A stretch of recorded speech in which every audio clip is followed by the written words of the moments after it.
Өнөөдөр бол та бүхнийг энэ дуудсан асуудал бол мэдж байгаа би одоо 11-р хорооноос сонгогдсон дүүргийн иргэдийн урлын төлөөлөгч Жаргал сайхан гэж хүн байгаа. 11-р хорооноос засаг дарга Батбилэг байна. За гомцрын төлөөлөгч бидхэд бол одоо 10 сарын 12-ны өдөр Баянзүрх дүүргийн 11-р хороонд нээлттэй хаалганы өдрөлгийг зохион байгуулсан. За энэ үеэр бол тодорхой хэмжээний асуудлуудыг газар зохион байгуулалтын албаны дарга, 11-р хороо хариуцсан зохион байгуулагч, захлах мэрэгжилтэн нар очоод тодорхой асуудлуудыг газар дээр нь шийдвэрлэх ийм ажлууд бол явагдсан. Ийм ажлууд явагдсан.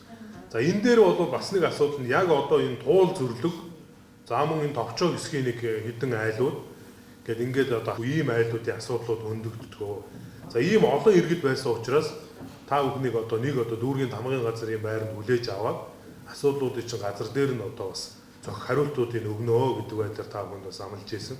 Энэ хугацаанаас хойш нэг сарын хугацаа өнгөрсөн байна. Тэгэхээр өнөөдөр энд бас газар зохион байгуулалтын албаны хоёр маань ингээд орж ирсэн байна. Тэгэхээр та бүгдийн газартай холбоотой асуудал дээр зохиосны одоо хариулт шийдвэрүүдийг өгөөд явна. Ер нь дүүргийн засаг даргын барьж байгаа бодлого бол энэ ойрын 2 жилдээ бид нар энэ багтаа газрын асуудлыг нэг талд нь гаргая.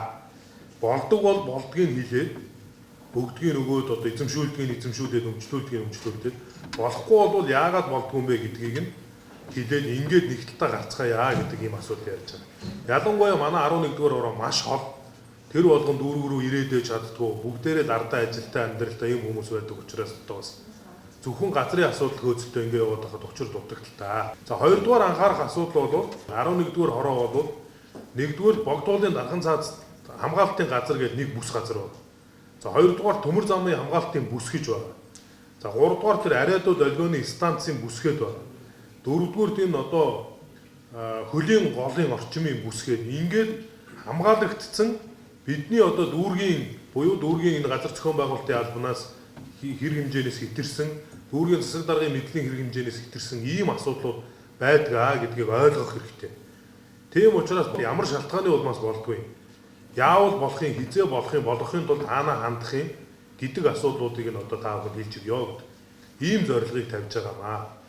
За хоёрдугаар асуудал бол яг энэ нэг хаалганы үйлчлэгээтэй зэрэгцээд тодорхой хэмжээний байцлуудад одоо энэ газрын чөлөөлтийн асуудал бас өндөгдсөн байлээ. Газар зохион байгуулалт.